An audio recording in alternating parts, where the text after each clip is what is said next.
your eyes and hope for the best, you know. But actually being there with my father and actually seeing the Great Pyramid and kind of being there just kind of makes you go, yeah, okay, the world is accessible and there are no limits. So me being me, kind of put that on the back burner for a bit, and a couple of years later said, Dad, I want to go on safari. And he goes, you what? I goes, yeah, I want to go on safari, I want to go to Africa. And he was like, okay.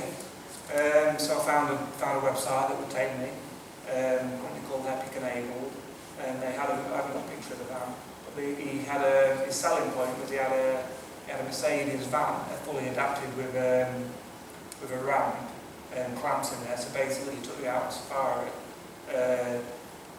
in the van, or they got you out in the jeeps. And the next picture is what I call pushing the boundaries. This is me in South Africa, stroking and feeding a hippo. For me, this was quite recent. This was a couple of years ago. For me, this was kind of the ultimate. There are no limits. The only limits are the limits you set upon yourself. If you can physically get through all the ups and downs that it took to get to a floating jetty and stroke a hippo, there's pretty much nothing that you can't achieve. It was, I mean, she was beautiful. She was the ugliest creature you've ever seen, but she was so soulful and so beautiful, and you just looked into her eyes, and, you know, and it's just crazy the fact that you sat there feeding a hippo. And on the next one, can I have the next slide, Joe? We also got to walk and stroke a cheetah called Floppy. And as you can see again, I went with my dad and Jill. Dad and Jill have kind of started going, well, they came with me to Egypt, and they've kind of accepted some of these adventures that, okay, if you're going to go, then we may as well come with you. So it's wonderful not only going out on safari and having the experience of safari, but creating these memories with my dad and his partner, and getting to walk with a wild cheetah. You think, well, are the limits? What can you not do? Okay. So I showed you a little bit of a picture earlier, sailing. It kind of piqued my interest, but at the time it was I was just kind of plonked in a boat and had a bit of a sail really, and I just thought, well, this is fun.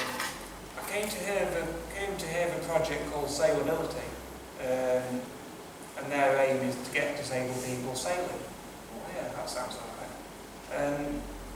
My mate was actually with me when I fell. He started sailing and he said, oh, I've seen people in wheelchairs get in and out of boats, perhaps you want to come along and have a look. Okay. So the first time I went out, next picture, was just wonderful. I think it was the first time I'd been out, and they got me in and I went out with an instructor, and we had a nice bit of a sail with the instructor. And then my dad turned up. My dad lives in Norfolk, so we'd kind of arranged to meet him at the sailing link. So we'd pull back up to the jetty, and he was like, do you want your dad to jump in? Yeah. So just went for a sail, father and son. After all we'd been through and everything I'd put my dad through, just to be out sailing with him and just doing a father-son activity. Yeah, it was, yeah, again, it was freedom. It was exciting. It was just a lovely moment just to be on the water with my dad. But me being me, it wasn't enough. And I went out a few times with two people, and actually took Gianni on his first day shift with me, took him out sailing with him. And second day shift is actually work. Like, what we're doing today? We're going to sail with him. Jump in a boat. He's like, what? Second day shift has ever worked with me. But my goal was always, and throughout this whole presentation, it's about independence and it's about freedom. And I heard about club that said that they would get me sailing on my own. I thought, you've got no chance. Can I see the next picture? They got me sailing on my own. Absolutely wonderful. The boats are supposedly unable to tip over, and they're meant to be 100% safe and secure. They've got like a rudder system in the bottom, so you can basically do left and right. Found I struggled with it for strength reasons and grip reasons, and I found it hard to actually get a bit of control over it. And like I say, the sail of the boats are virtually, they will not tip over, and they've got such buoyant in them, and you cannot physically come out of them. So what does mugging near do? Nearly capsized one a couple of weeks ago. And the wind just caught the sail. I was sat in the seat, which was supposedly meant to keep you better up and give you better balance. The boat went over, I was hanging over the side, and my head was pretty much in the water. My ear was in the water, so the boat didn't go over, but it was a bit of a reality check that, you know, even though you're doing something supposedly safe, there's still things can go wrong. And we learned from this, and they had a different boat where they adapted it, which is set up by a joystick. So they set up a joystick, so I could use the joystick inside the boat. Left and right did the rudder, forward and back, let out the sail, and brought the sail in. Fantastic, freedom. I'm a C4 tetraplegic, been through all this, and I'm on my own on a lake in charge of a boat. And wow. Independence, freedom, and yet again it gives you more confidence and more of an idea of what you can do. And it's wonderful. So kind of that led me to down a different path there. Once I'd got my degree and wrote my book, I felt that I didn't want to go down the master's route, because once I'd had the freedom to write a book in my own words, in my own style, I thought, I just can't write for anyone else, and all this referencing and citing, I did this, and it was just, no, I've had the freedom to write my story in my words. So I was kind of, the masters was out, and I came across a business opportunity, and I thought, okay, you know, I need to be thinking more about my own financial future. I need to be looking at my own options. I came across this business opportunity. I was a little bit cynical and a little bit sceptical, but I thought, yeah, okay, I'll join. So I joined this and I became a business partner. When I heard it was promoting a utility company, I was a bit like, okay, after all I've studied for. But then I soon come to realise that it's, well, either the best company out there. It's promoting, going to help me build a better financial future for myself.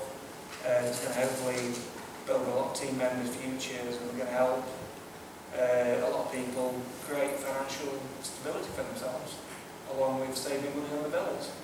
So the next picture is when I got to a certain level, which was called team leader, which is where I'm at now. And the company is very big up on recognition, so they have massive seminars and they get people out in front to, you know, get the recognition. And obviously I couldn't get on stage, so they all came down to me. To get standing ovation from 3,000 people is quite humbling. They shut the roof off. You know, it's quite a nice moment. These are some of the biggest people in the business, and just to kind of get that was stunning.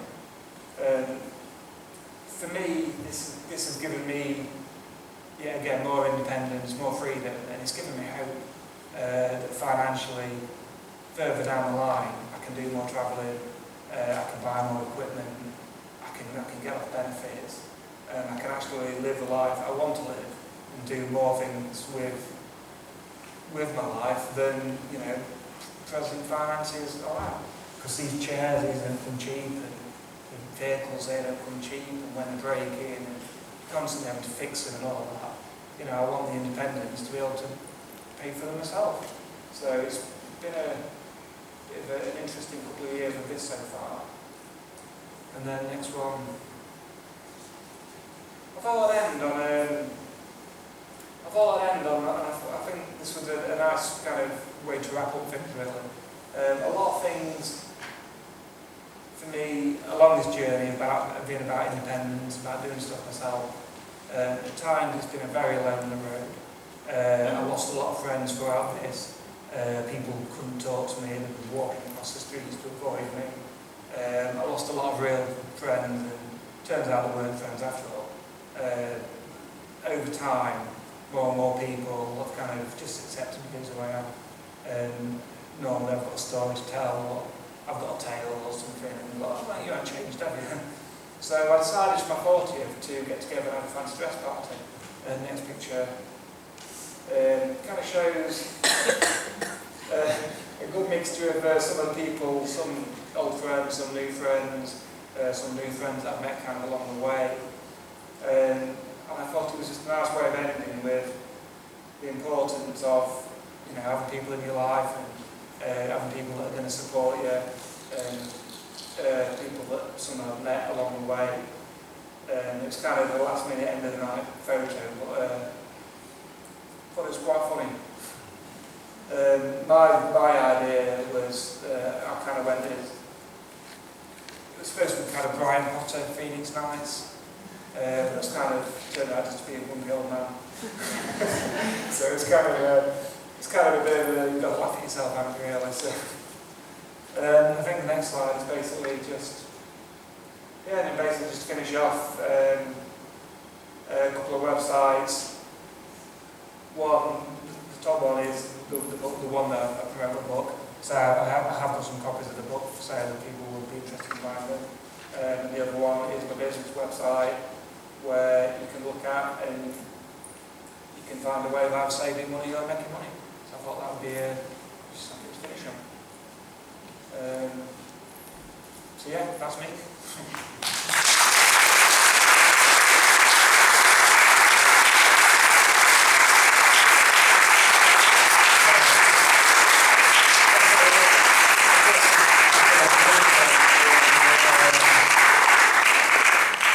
Any questions before we do wrap up?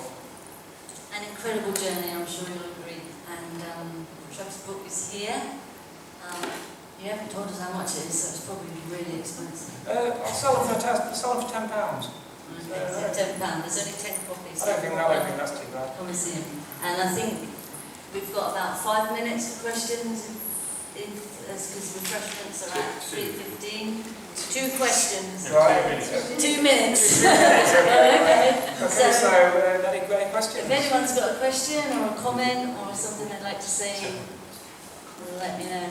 Yeah. Tracy?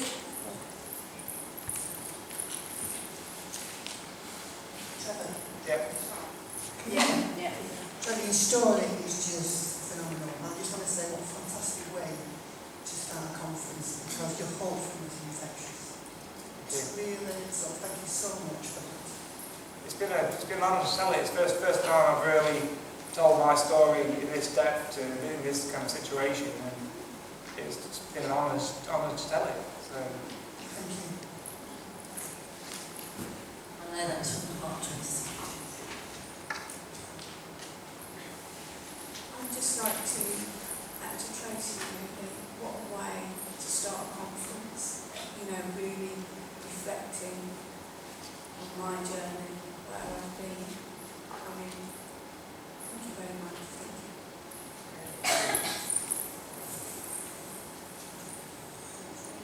Anyone else? June? Yes. You said something about humour in the beginning. yeah. You said, yeah, and when you Has any come across? Sorry? I've had a few laughs there. But I think for a serious subject, you've got to kind of have a bit of humour. Yeah, and you've still got that. You've never lost that. You've always, as dire as what it must have been at times, you kept your humorous. Absolutely. I mean, it took me a long time to see some of the funny side of things. And a lot of time things have been serious.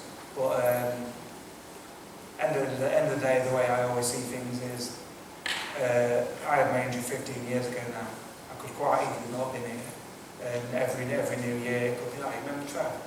Died at 25. You know, and I feel you've got to laugh, you've got to enjoy things, and you've got to make the most of the small time that we have on this mortal coil, and you've got to have some fun. Yeah, So, yeah. Thank you. Thanks, Ian. One more. Two more. Ivan and Sheila. Yes, Trev, incredible story. I don't think I would have made it if I'd been in your situation. I was interested also in the part your father played. You know, it seemed to be, would you say, a critical part as well. You know, yeah. Now, yeah. at the start, I mean, I can't even imagine what it was like for my dad. My dad was there. They lived in Norfolk. They were there. They were there in Edinburgh that night. They travelled up from Edinburgh. I can't imagine what it was like for my dad being told that his son's broke his neck and he's never going to walk again. I can't really imagine that. The first year was heartbreaking for me. He wouldn't feed me. He wouldn't put jumpers on me. It was really, really hard for him to accept that I needed help, and he wouldn't do it. And it really broke my heart because I needed it, and you know, I need the care, and I'm learning to, or was learning to understand it and being able to cope with it myself. But when my dad saying, "No, I'm not putting a jump on you," you know, that really took some getting used to. And then once he started seeing that I was doing coaching and I was doing some studying, I was going skiing, he was like, "Right, okay." He's come to accept